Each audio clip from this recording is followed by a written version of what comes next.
पार्वती गुफा में विद्यमान है। उन्होंने आपके साथ जीवन व्यतीत करने हेतु पुनर्जन्म लिया है। यहाँ कोई माता नहीं है नंदी।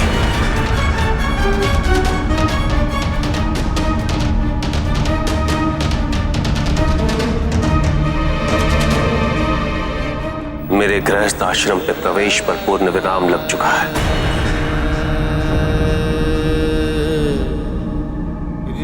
सचार्य यदि सुख देता है तो अपने साथ कष्ट का बोझ भी लेके आता है।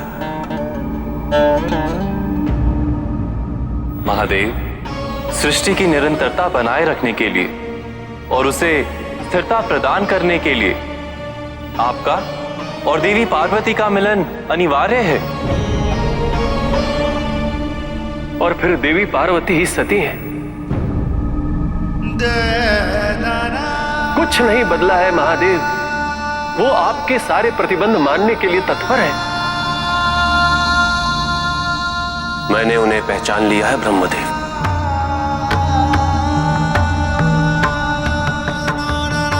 और यही कारण है कि मैं सती का अपने जीवन में प्रवेश स्वीकार नहीं कर सकता।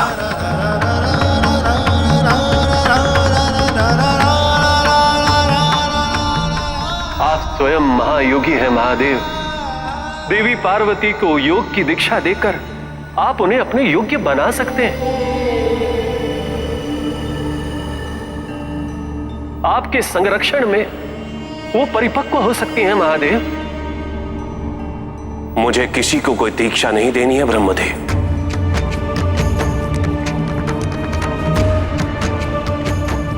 मेरे सिद्धांत संन्यास पर आधारित है और मैं उसी का पालन कर रहा हूं।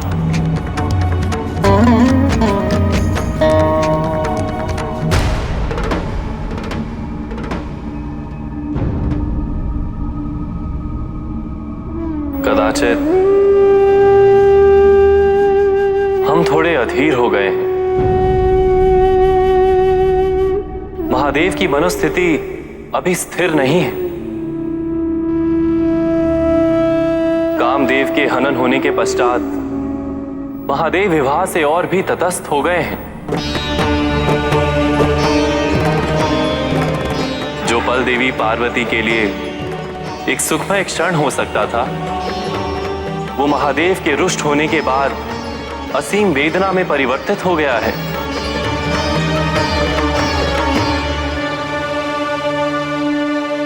आप मुझे छोड़कर नहीं जा सकते। झूठ है ये, असत्य है। धैर्य रखो रति, संभालो अपने आप। ये सब तुम्हारे कारण हुआ है, तुम्हारे कारण। तुम्हें तुम्हारे पति से मिलवाने के लिए मेरे पति मुझसे छिन गए। कहाँ चले गए आप स्वामी मुझे छोड़कर? कितना रोका था मैंने आप, कितना रोका था, लेकिन आपने एक नहीं सुनी मेरी। कैसे जीऊंगी मैं आपके बिना? नहीं जीऊंगी, मैं भी नहीं जीऊंगी आपके बिना।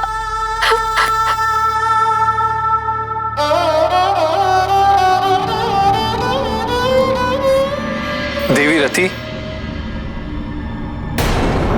ये उचित नहीं होगा।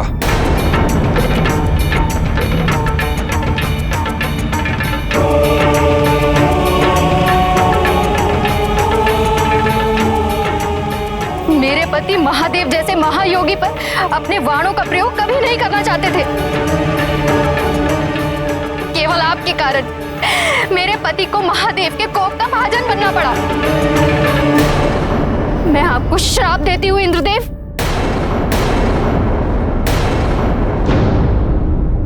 कि आपका सिंहासन कभी स्थिर नहीं रहेगा। असुरक्षा और संकट के मेघ उस पे सदैव बने रहेंगे। बहन, मेरी इस दुर्दशा के लिए तुम भी कलंकित हो पार्वती। तुमने मुझे मां बनने के सुख से वंचित किया है। इस अभाग्य को तुम्हें भी भोगना पड़ेगा। मैं तुम्हें श्राप देती हूँ कि तुम संतान सुख कभी नहीं भोग पाओगी।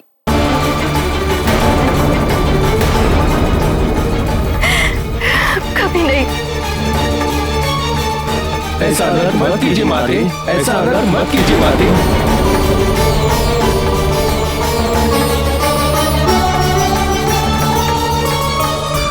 हम आपके शोक में सम्मिलित हैं।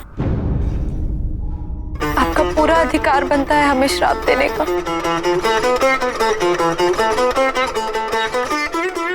रति,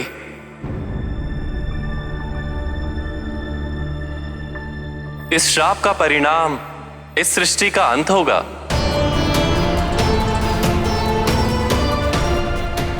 यदि देवी पार्वती का पुत्र नहीं हुआ तो तारकासुर का वध कभी संभव नहीं है। रति,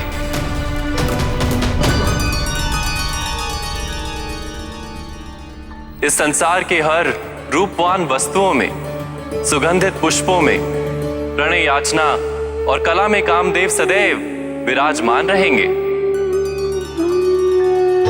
ये मेरा वरदान है। उनका पुनर्जन्म भी होगा।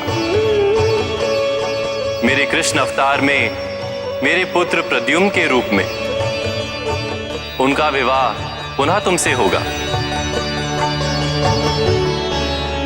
रति, अब तुम्हें अपने इस श्राप का प्रतिसरण करना होगा। मैं अपने श्राप के प्रभाव को विरल ही कर सकती हूँ प्रभु। पार्वती माँ अवश्य बनेगी, किंतु अपनी संतान को गर्भ में धारण नहीं कर सकती।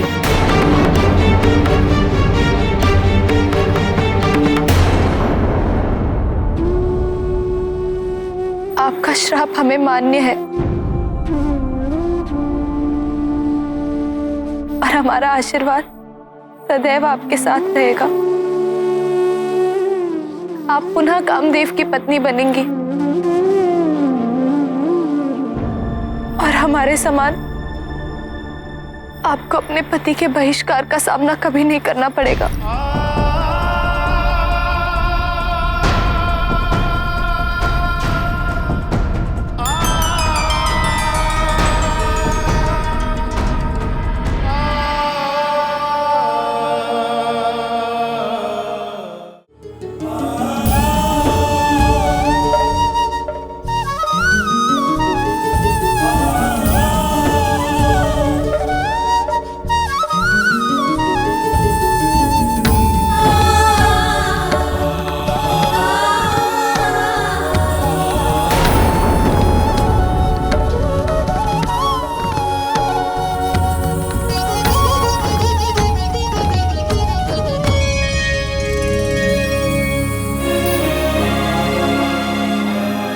आप तो त्रिकालदर्शी हैं महादेव, तो फिर हमें तिरस्कृत करने का क्या कारण है? आपको तो स्मरण होगा कि हम सती हैं, वो सती जिसे आपका अपार प्रेम और स्नेह मिला।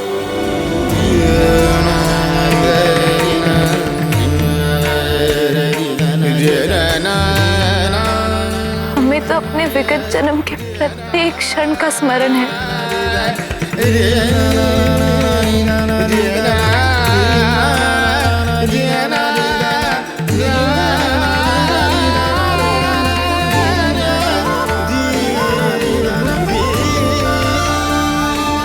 तो फिर आप उन्हें कैसे भूल गए महादेव? कैसे भूल गए?